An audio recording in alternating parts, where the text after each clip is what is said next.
going to try to. Here's Paul. Oh, it's like it started. Okay. All right, so Paul should pop up here in just a minute. There he is. Okay, Paul, Mike, Patrick, Elizabeth, and myself, I will show as present. I know I'll go ahead and take some minutes for this. But I just wanted to kind of pick up where we left off at the last subcommittee meeting and at least put some thoughts down as to how we want to address the Douglas Hill proposal.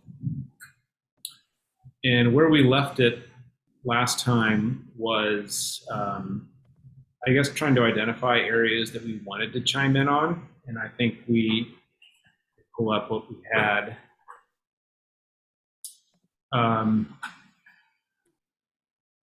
We had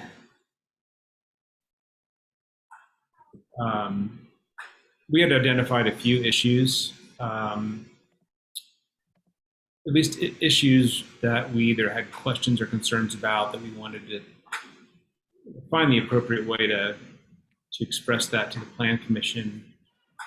One was, one involved the creek and the changes that were being planned to the creek to accommodate the development, whether it's impact to stormwater, sort of loss of the riparian corridor there.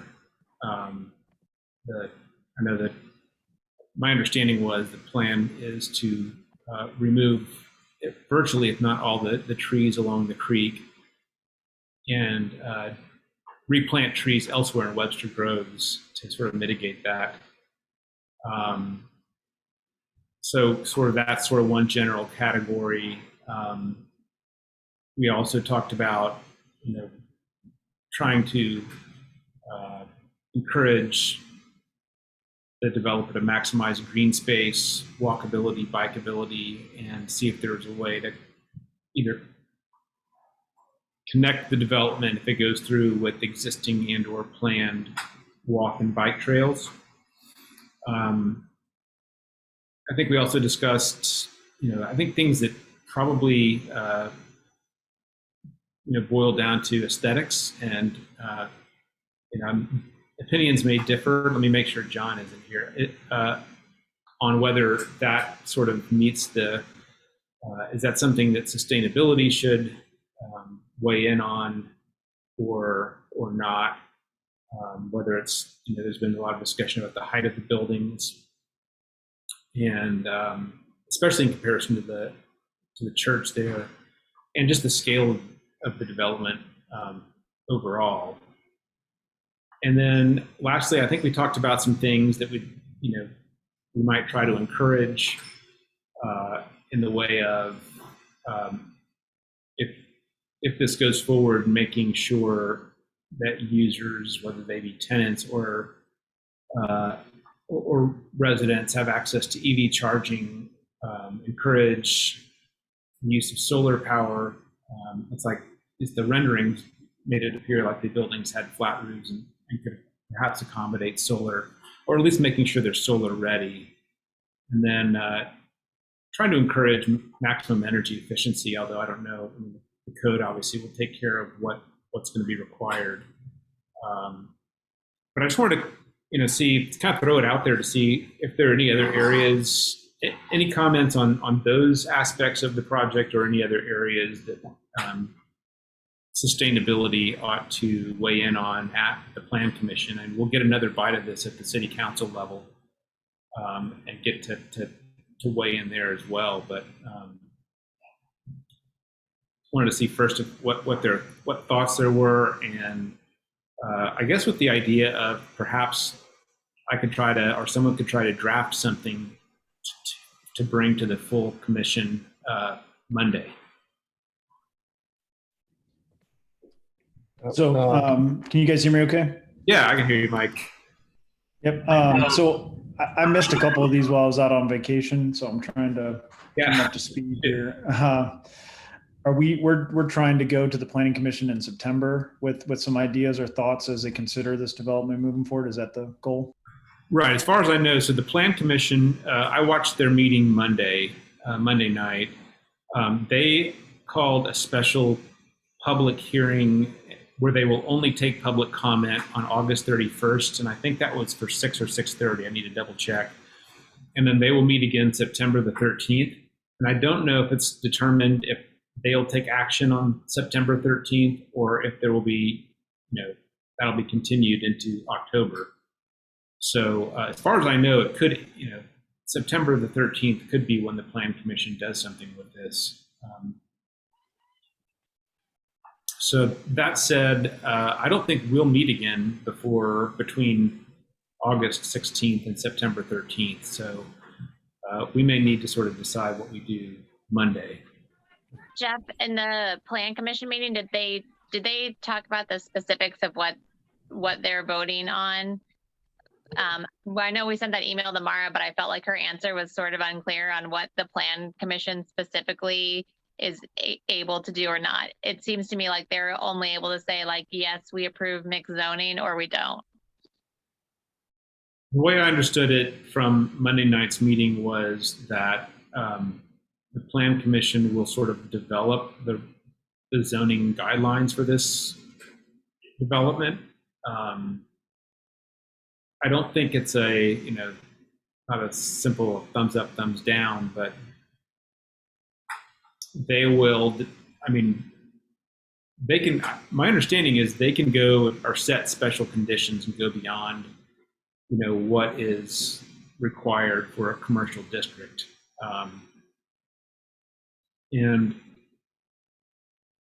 I just think, I'm thinking my line of thought is that, we come in with, because we will get to, I think, address this again at the city council with, what we like about the proposed development, what our concerns are, and any recommendations, when it comes to.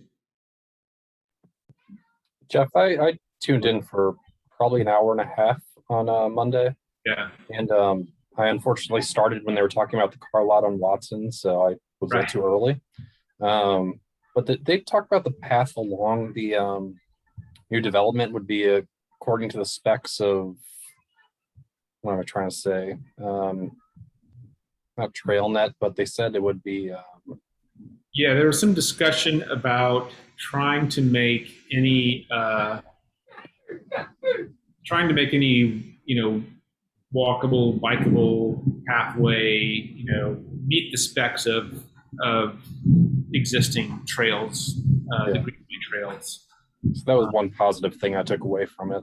Right. And there was even discussion, I think the city staff recommended they not go this far, but there was even some recommendation that they consolidate, if I understood it right, lose the island between the lanes of traffic on Kirkham and consolidate that and create some more space for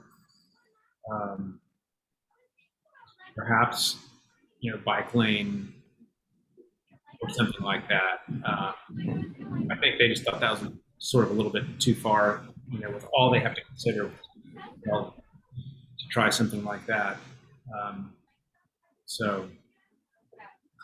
But yeah, I'm sorry. Oh, sorry. I was just going to say, from what I read through, it sounded like they were trying to do some things with connecting to like Green Rivers trailways and things like that. And the things you mentioned, like energy efficiency, that's going to be per the code. They're going to be efficient buildings. Solar ready, I think, is code, depending on what Webster has adopted. I had to double check that to just have conduits in place and be ready to install solar panels on a building. Right. And then the landscaping around the creek, I think MSD is going to be really hard on them on that, harder than we could ever be, to make sure that area has nice water quality. They're not dumping too much water into it. So I think those things, we might have a good fight. People on our side are ready. But if we just maybe tell the Plan Commission we want to see them go above and beyond a standard building and just kind of set like that kind of baseline and just say, hey, look, we want some sort of LEED certification, be it silver, gold, or some sort of energy efficiency standard or green building standard met from this development. That would be, a broad thing that we could do right now. I think that would kind of plant our flag is my opinion on it, to get them thinking about it. Right, right. I was going to ask you. I mean, given your experience in this area, I mean, is it commonplace for a city to say, we want you to sort of go beyond and above, or above and beyond the code when it comes to things like energy efficiency and solar and EV charging? I don't think you can. I think it's something where you can ask it. You can try to get them to commit to something early, or put it on their minds early before they really get into the design. From what I read in those papers or reports, it sounds like they're going to sell some of the properties to people. So then we'll have to deal with a different entity as they build the buildings. So like you mentioned, it looks like they're just going, and I think Elizabeth said it too, it looks like they're just trying to change the zoning of the area to allow these potential developments down the road. So, right. Well, that was go ahead. The one thing that stuck out to me, and when I also read through the Webster Code, and because there's the thing that could be changed by the zoning commission that I think would be really a good thing for us to push for is, and I think, Jeff, you talked about how you were surprised by how much concrete there was. I think we should really try to push them to change the code to require that it's permeable pavement. Mike, is this something that is done in like, would that be like something that's not usually done? It would be off, or is this something that's becoming more a frequent thing in construction? So the thing with permeable pavement, especially down that main street that they have developed, you got to consider fire truck access and the weights of different heavy vehicles. That might be difficult to do some of that. I think that's where you're going to probably get into a situation, is they might say they want to do it or they like the idea, but then a different entity is going to come in and say, well, but can it support this weight of a fire truck? Or especially if it's going to need to be a ladder truck that needs to get up to higher levels, or, the trash truck or delivery trucks that come in, that might cause problems on the main streets. They might be able to do some side streets and take that into consideration. Again, ultimately that's going to be MSD and the stormwater leaving the site. They're going to dictate that, say, hey, this had so much green space, and your new development's going to have so much, hardscaping that you're going to have to retain this much water. And our group's starting to investigate green roofs as a solution. So it's kind of a win-win, because the green roof groups finally realized that if they can sell it as a stormwater detention, water quality thing, that more people would start to buy onto it. So, maybe being a help, kind of like we were going to try to do with some of the businesses in the area, reach out to this group and say, look, we can be a resource for you guys and help as you're going through this, to look at different alternatives. Yeah.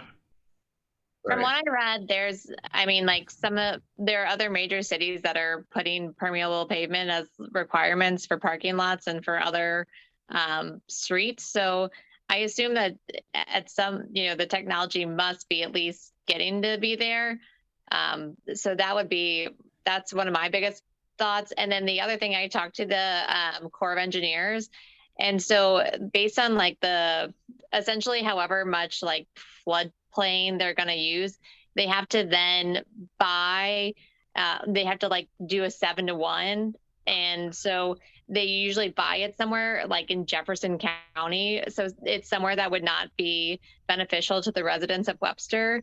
So I don't know if that's a plan commission thing or if that's going to be a city council thing, but I think we should push to make that so that it's in Webster and more beneficial to Webster, rather than buying it in Jeff County and, no one ever sees it and it doesn't benefit our community.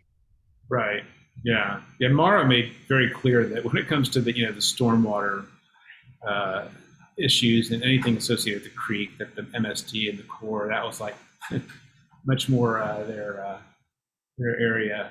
But so I don't know exactly sort of where the city or the plan commission go in terms of, or come into the picture in terms of making recommendations along those lines. But yeah, the Corps just tells you like that you have to, if you are going to use so much, then you have to buy so much somewhere else to make up for it. Okay.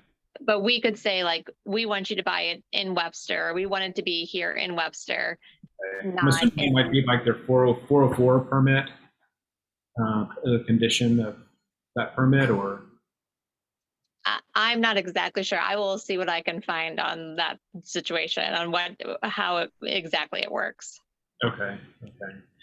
It's a great idea, though. I love that idea of, that's something we could do is, strongly request that. And that would be good PR for them to consider. Yeah. Kind of going back to, be interested in your input, but as I mentioned at our meeting last month, I thought a few things that we could address in a letter to the Plan Commission were, aspects of the project that we like, housing density, that kind of thing, and then areas. And I think we could be. I don't think we have to be super prescriptive or specific here, but just areas of concern, and then get into some specific things that we want to encourage. Sort of break it down that way. Anyone have any thoughts on how we style our comments or organize them?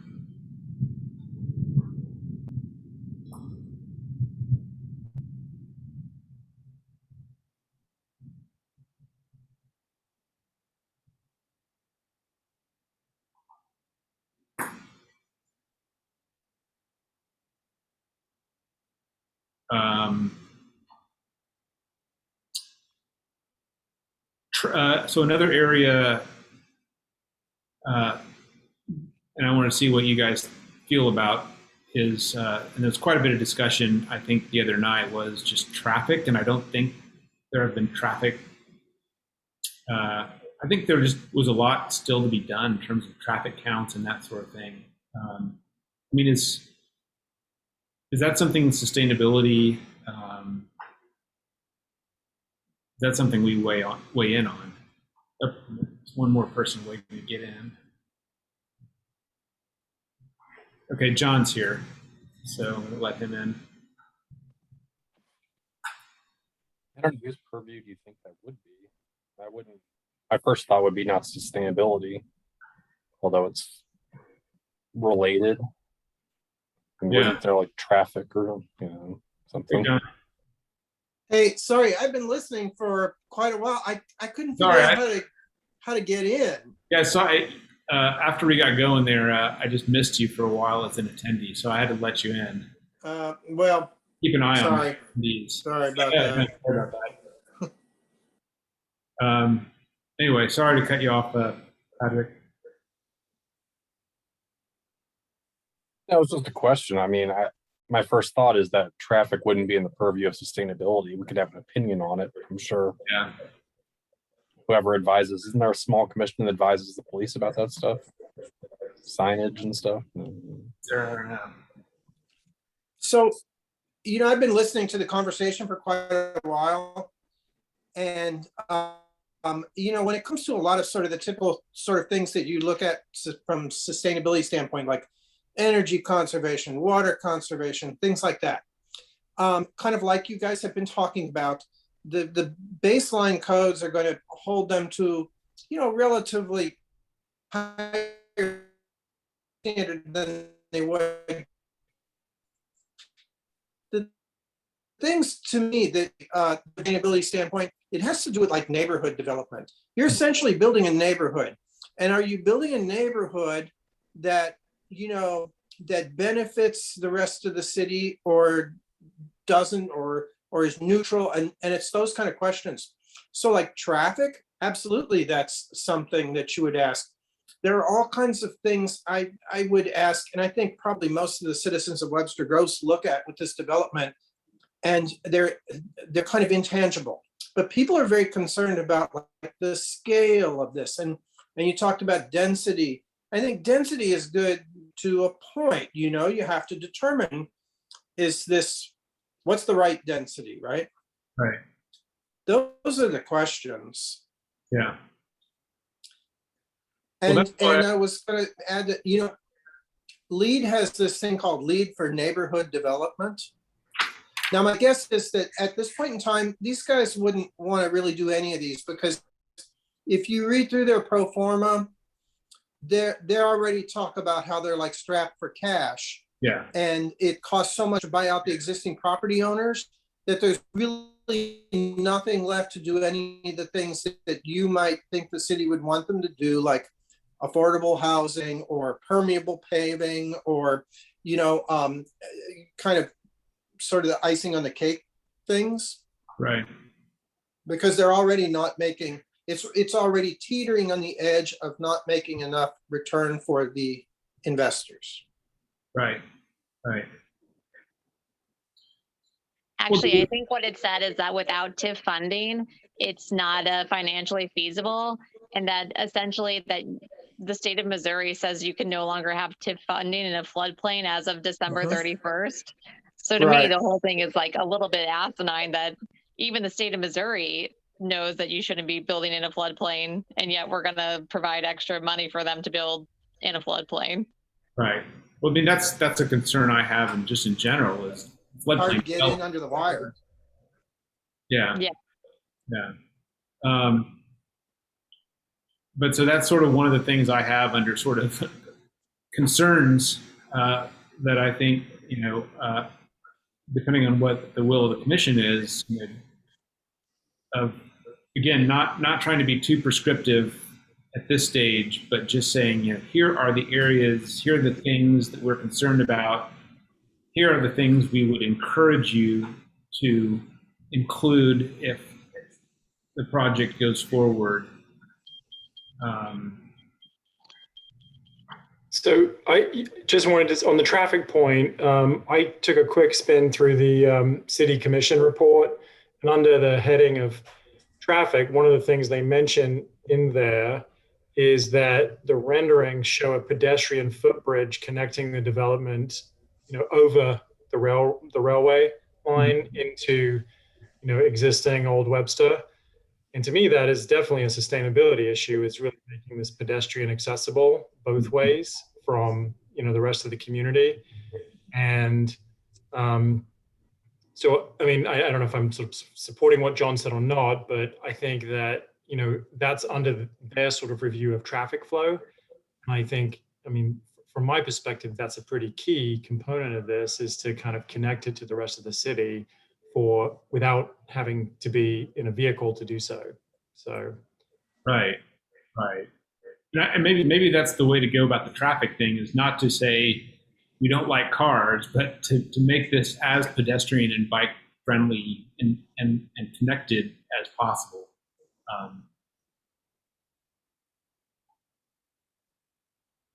So I'm just going to make some notes and just general areas, and then we can sort of refine, perhaps even, you know, Monday how we word this thing, or come Monday with.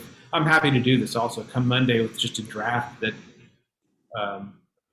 you know, I can circulate before Monday's meeting, or try to get it done tomorrow.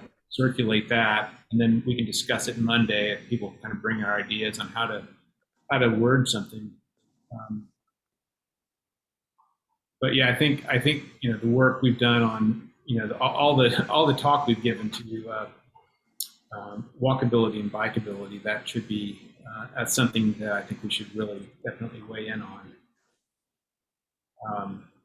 And the question goes back to, and I think we asked Mike this, you know, is how. I guess we can encourage the developer to go beyond and above the code, but I mean, obviously you can't require them. So I mean, is it just a matter of saying, you know, we would like X, Y, and Z, whether it's, you know, EV charging or permeable pavement, or, you know, solar ready, or use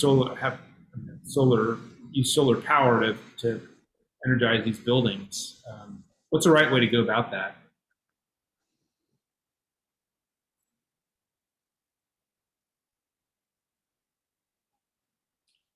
Well, Jeff, if you were to discuss kind of the LEED for neighborhood development, they have portions in there that talk about energy use and things. And I don't know, like for the kind of density they've got, like if they put PV on all the roofs, it would still end up being a relatively minor portion of the energy used, but that's still a good thing to have it. Mhm. Right.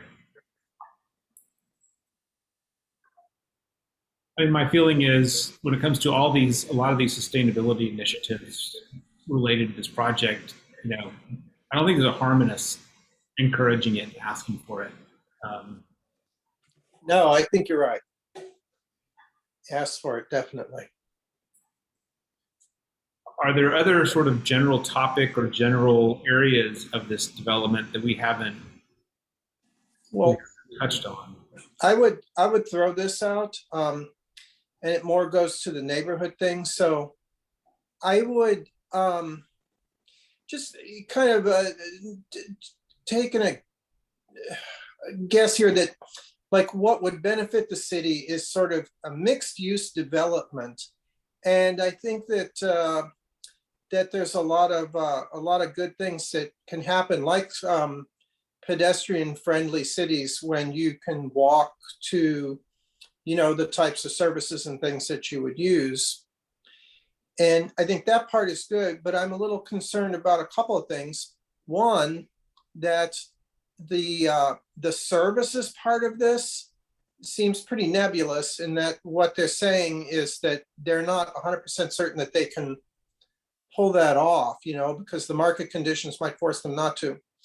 And the other thing that I think is a little odd, although I don't know exactly how I feel about this, but if you look at what they're proposing to do, there's, there is some elements of mixed use, but they're all essentially like 1 or 2 bedroom apartments, the vast majority of everything. Mm-hmm. So this is, it's a certain type of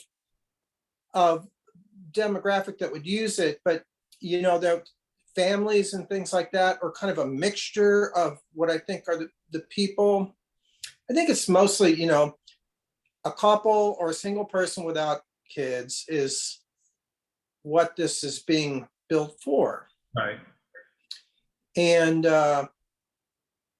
it just seems like maybe a bit more of a mixture for that would be a good thing for the city if there were, a little bit more.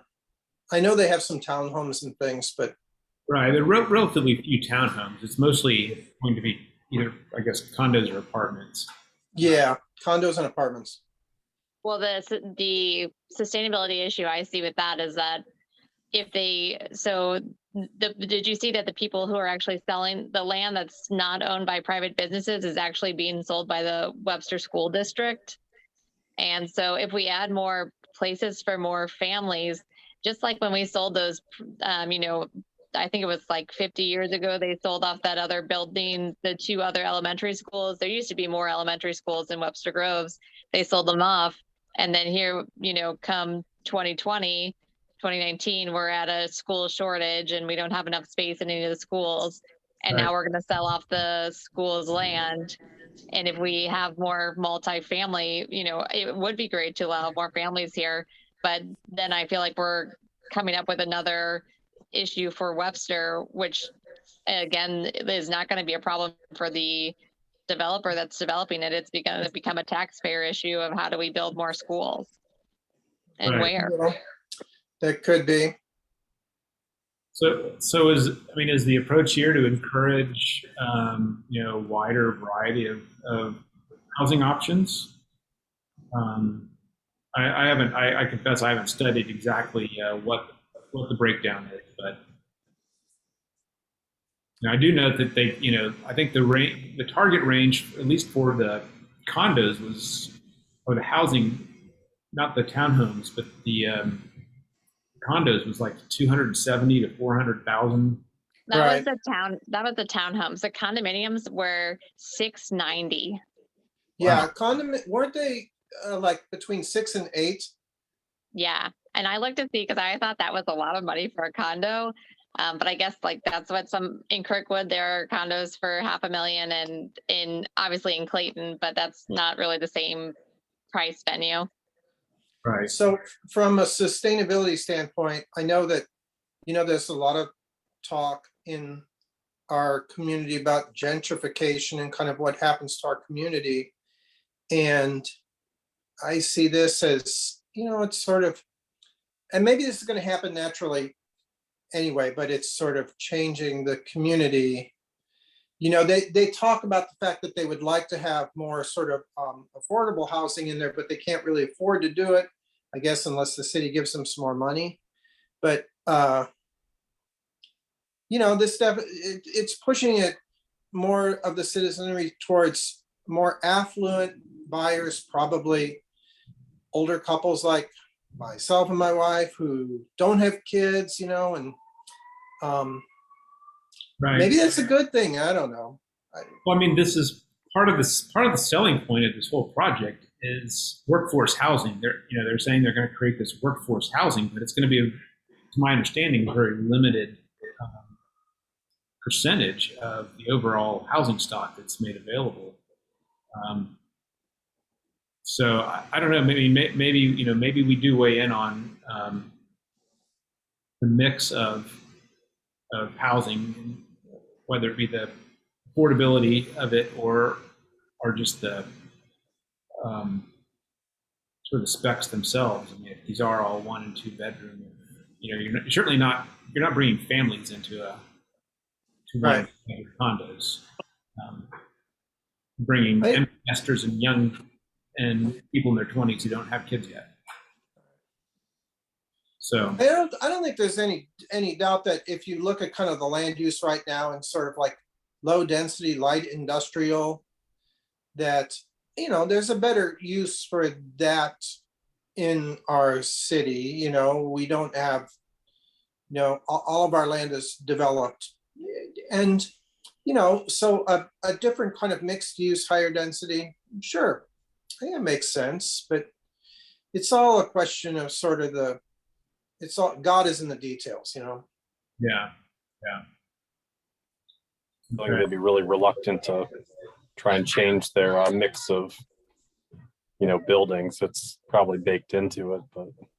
Right. I don't know what where the plan commission and especially the city council have to say about how much leverage they have to dictate what the housing mix is as part of this. I don't know, but probably very little, since there was only one entity that really responded to their request for proposal. Right. That's another story. Yeah.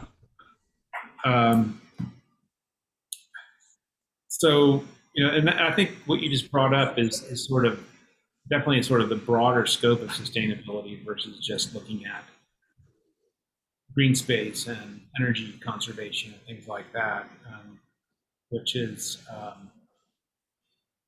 certainly, aesthetics. My initial thought when I saw the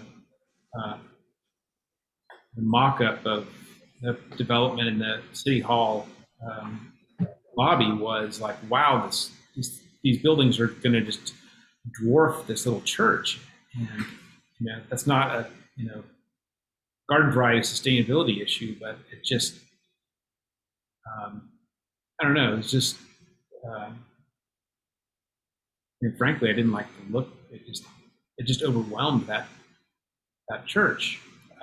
But and there's been a lot made. There's a lot. I know there've been a lot of public comments from people in the community about the height of the buildings. Now, I personally don't have a huge problem with it, but it goes back to your point about housing density and like how far do you take that? I mean, but I don't know. Do the aesthetics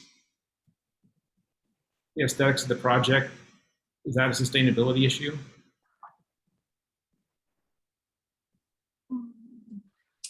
Depends on how you define sustainability, I suppose. Yeah. I mean, my initial thought was we just initially keep this a little narrower, but I mean, I know there are all sorts of issues you could kind of lump into sustainability, and I guess that's what we need That's to pretty decide. narrow. Would be, I don't, they'd probably be more amenable to it. You know, hey, we just talk about some electric charging stations and they're ready for solar panels and just small asks. I don't know that. I don't know. It's my thought. Yeah, Mhm. yeah. I think it's still like we read in that report that they still got to sign other people up to take over these developments. Some people are going to purchase it and be a completely different entity. I think if we just broadly tell them some we're all saying here, I think we want it to be sustainable. We want these things to be considered, and just kind of sit back, and then we'll have to attack each one of those projects individually as they come up and go before the planning commission individually, or the architectural review board, whatever it is. Yeah, right. Okay. Anything we're leaving out here in terms of, we've talked about a little bit about walkable, bikeable. I mean, one thing that struck me just looking at the renderings, and I know these are just sort of a proxy of this, this is not what it's going to look like, is just what struck me a little bit was a lack of green space in terms of the entire development. But beyond, encouraging the city to, try to prompt them to include more green space in this development. What do we do? I don't know if anybody else had that thought, but it just looked like a lot of pavers and and roads and the boardwalk. so is there a way to suggest that it's connected to the at a minimum, connected to existing green spaces in the city? So like whether it's Lawson Park or Barbary Park or, the little funny little trail that runs along the side of the creek there, sort of at a minimum kind of connecting that development into those things. That, to me, that's a sustainability issue. If there's not sufficient green space in the development itself, it should at least be connected into the city's existing green spaces. So Yeah. that's a way to approach that. And for me, that's like an access issue too. And I mean, I was talking about potentially a pedestrian bridge over the railway into Old Orchard, but I think it's important to think about, well, what's the access from the other side of Kirkham too? Because if we're talking about trying to integrate the city more, or if that's a concern, then that Kirkham is kind of a divide in some respects in our city, and there should be a way to get into this development to access its the multi-use aspects of it from the north part of the city too. Maybe that goes through Barbary Park or whatever it is. I'm not just Right. not really concrete ideas, but I think that's one way from a sustainability perspective to improve the project, is to connect it to existing park infrastructure. Right. And I know, just as a footnote, the issue came up in the plan commission our plan commission meeting about, when they were talking about, what the potential impact is if you've got 1,000 people living in that concentrated area, and you say, half of them have pets.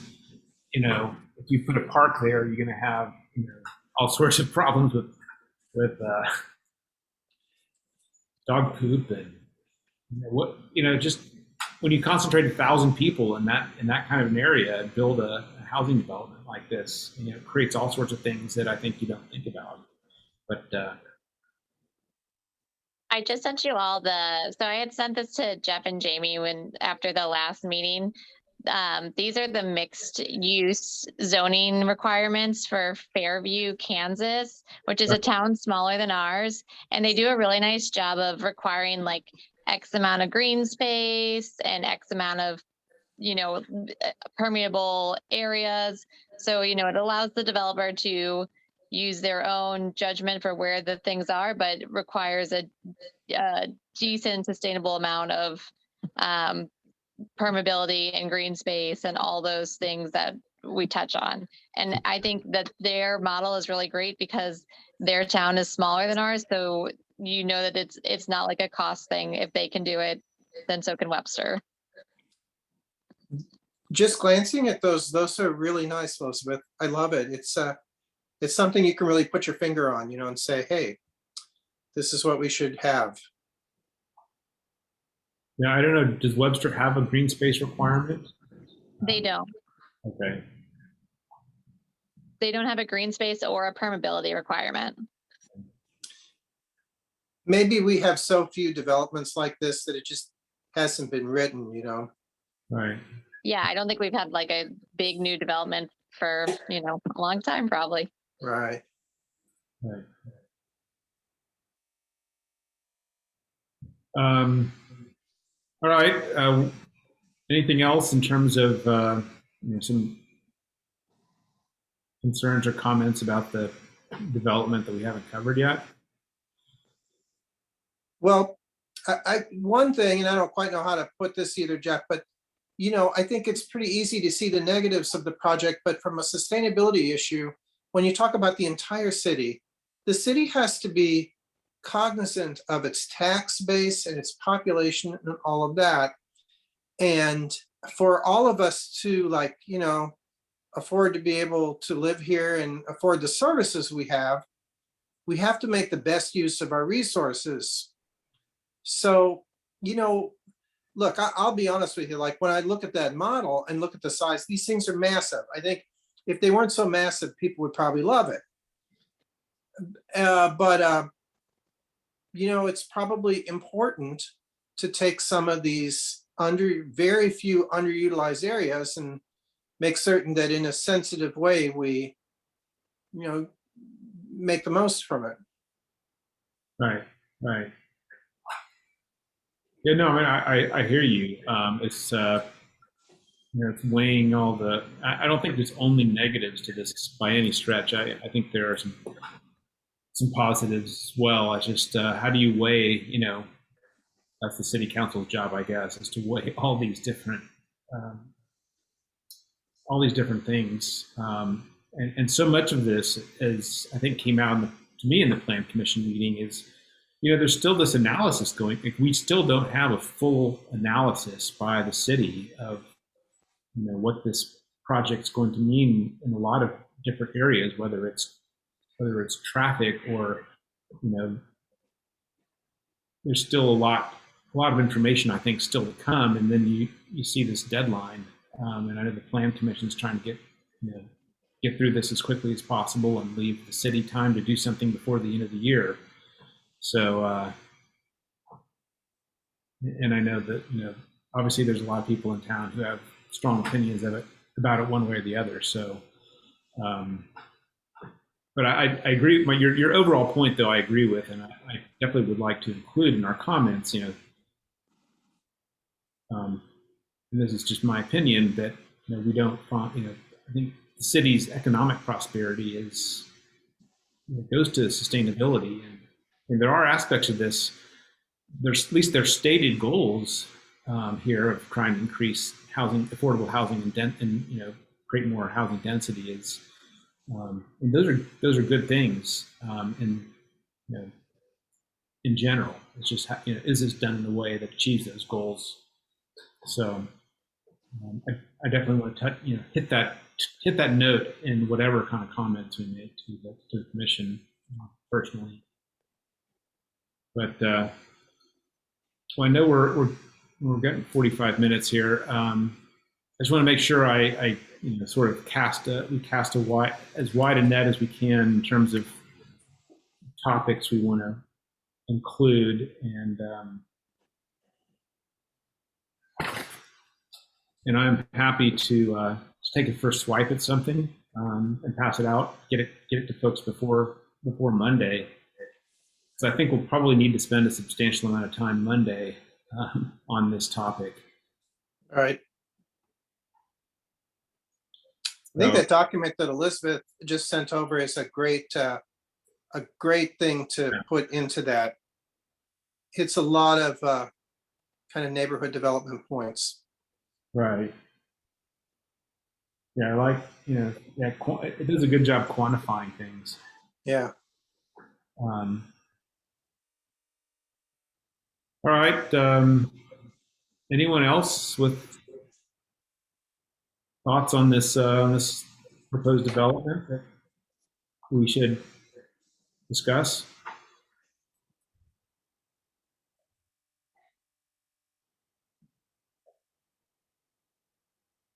If not, I'm happy to wrap it up. If I know everyone has better things to do on on a Thursday night. At least the power stayed on throughout the meeting, so I'm happy about that. All right, well, why don't I don't think we need a formal motion to close here since there's a handful of us, but why don't we wrap it up? And I will, at least by email, get something out to start with. Feel free to bring comments Monday. And I know Jamie had this included on the tentative agenda for Monday for sure. So we can just sort of pick it up then if that's good with everyone. It's good. All right. All right. Thanks, everybody. Thank you. Thanks. Thanks, Jeff. See you on Monday.